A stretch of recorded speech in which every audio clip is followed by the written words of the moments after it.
So episode 4 of Dune Prophecy has been released, and it seems to finally be tying storylines together in one of its stronger episodes. If you enjoy my breakdown and analyses, please don't forget to give this a thumbs up and share it wherever you can. So let's dive right into episode 4. We start off hearing a bassy beat, and that is a thumper sound which is found on a ruckus to summon a sandworm. The acolytes of the Dune Sisterhood experience a collective dream, which at first I wasn't too sure about, because I wasn't sure that this kind of thing happens to the Bene Gesserit. But there is some in-canon lore to suggest that it is possible with certain characters who have the power of prescience. So this scene only makes sense if you know what happens at the end of the episode, because Lila returns awakened, and she seems to be the one born twice.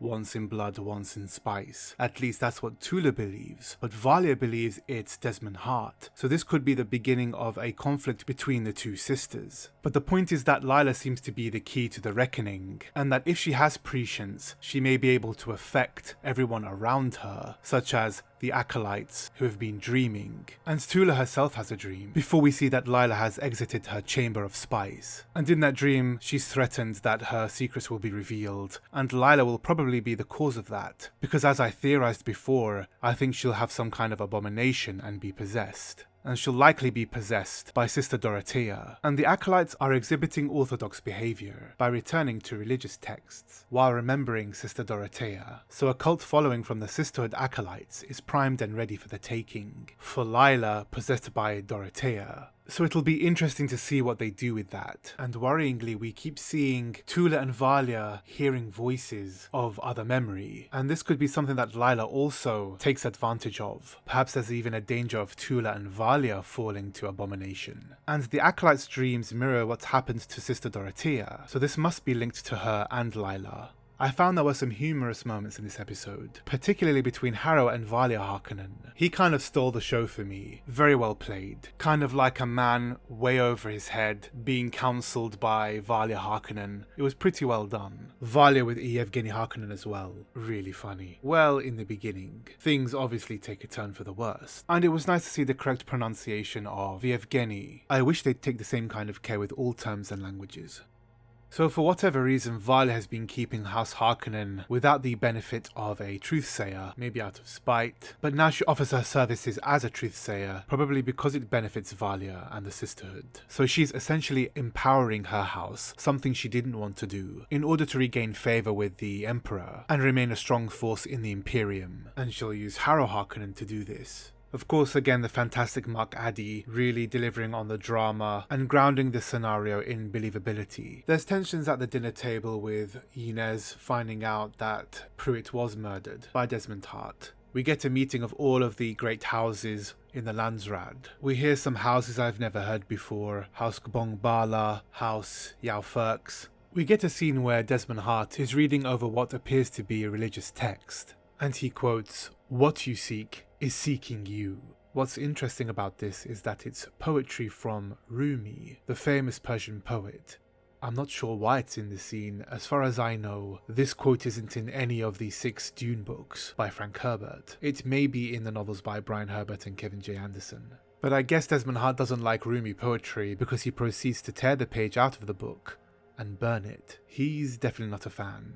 Anyway, they call this book the Sisterhood book. So this is likely to be the Azhar book, which the Bene Gesserit named their book after, or one of their primary books, which is technically the Quran, because the main book that was studied at Al-Azhar, the famous Islamic university in Cairo, Egypt, was the Quran. That was the curriculum for that school. Quran, Islamic law, logic, grammar, etc. So that's the book that's seemingly being burned in this Dune Prophecy episode.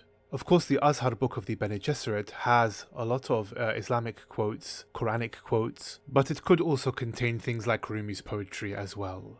A weird moment for Middle Eastern representation in Dune, but we're moving on. And I guess the scene is to show that he isn't particularly religious at all, so he isn't some kind of Zen Sunni or affiliated with any religious beliefs. And he could be burning it simply because he doesn't like the Sisterhood. And I think he hates the Bene Gesserit for what they did to a Bene Gesserit that he loved, or someone he cared about. Because remember, he was carrying a piece of Bene Gesserit clothing before he met with Emperor Haviko Corrino for the first time. We get to see an Ixian in the show, and I have to say, I'm not impressed with the representation of the Ixians at all. When you think of an Ixian, you think of someone technologically advanced, perhaps like body modified, something strange. What we got was a British gangster.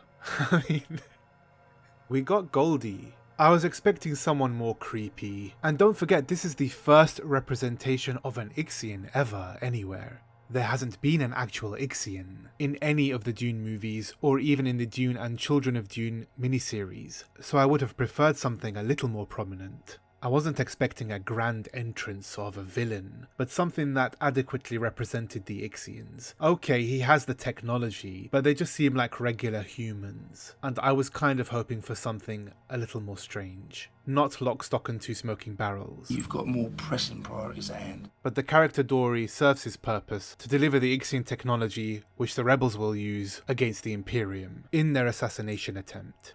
We get that horrific nightclub again. It serves its purpose though, of course it's where people go to do dodgy dealings or to unwind. It's basically the Mos Eisley of the Dune Prophecy series. You will never find the more wretched hive of scum and villainy. Then we get some of the better writing in this episode, with the Bene Gesserit playing with the rumour of Pruitt's riches or Richesi, and using it to their advantage, manipulating the houses with this rumour, playing to the weaknesses and ambitions of these dukes and representatives of these houses. Valier's plan is quickly coming together as a result of this manipulation, by using Baron Harrow Harkonnen to attend the Landsraad meeting, Valier being his truthsayer by his side, and then she will save the Emperor from the assassination attempt and get back into his good graces.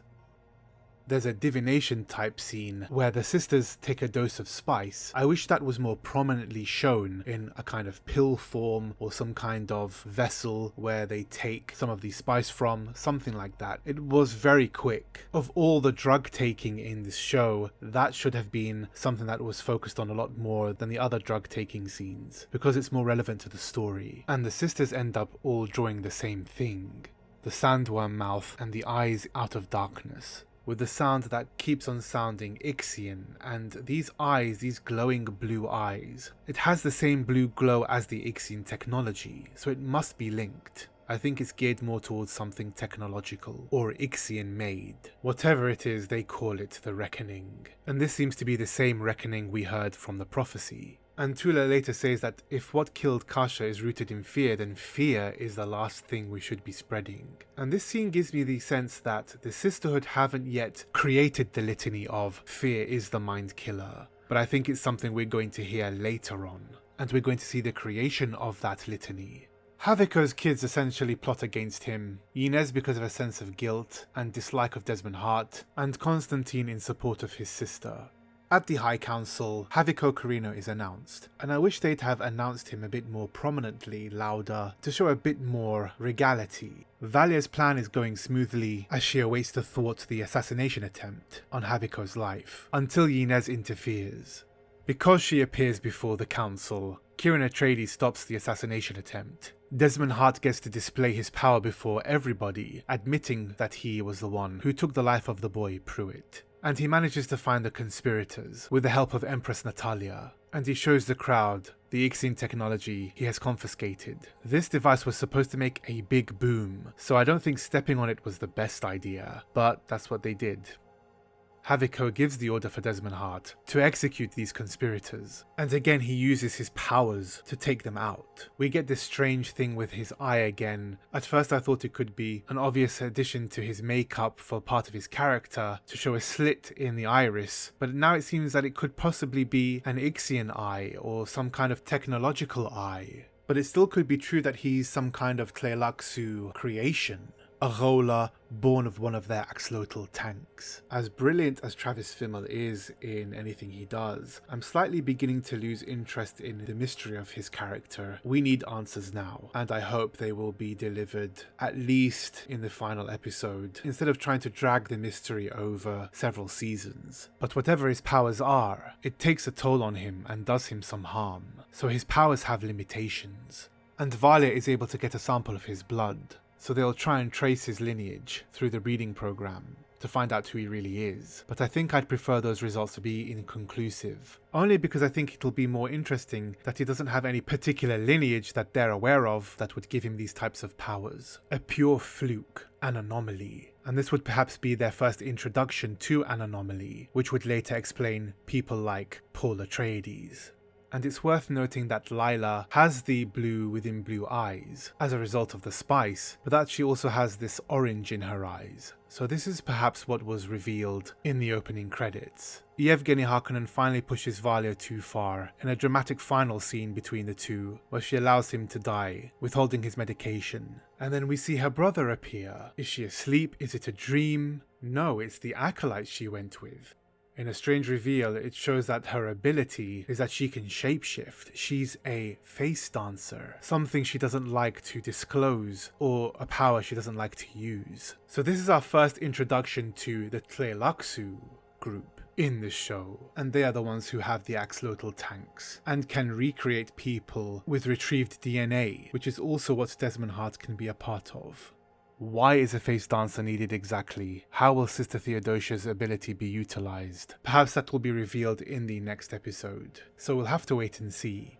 What do you think of the reveal of the face dancer? And what do you think of Lila's return? Is she the key to the reckoning, or is it Desmond Hart? Let me know your thoughts in the comments. Thank you for watching. If you liked this video, please don't forget to like, share and subscribe, and click the bell so that you can be first to be notified of new videos. Check out some of my other Dune content or some of my other popular culture videos here.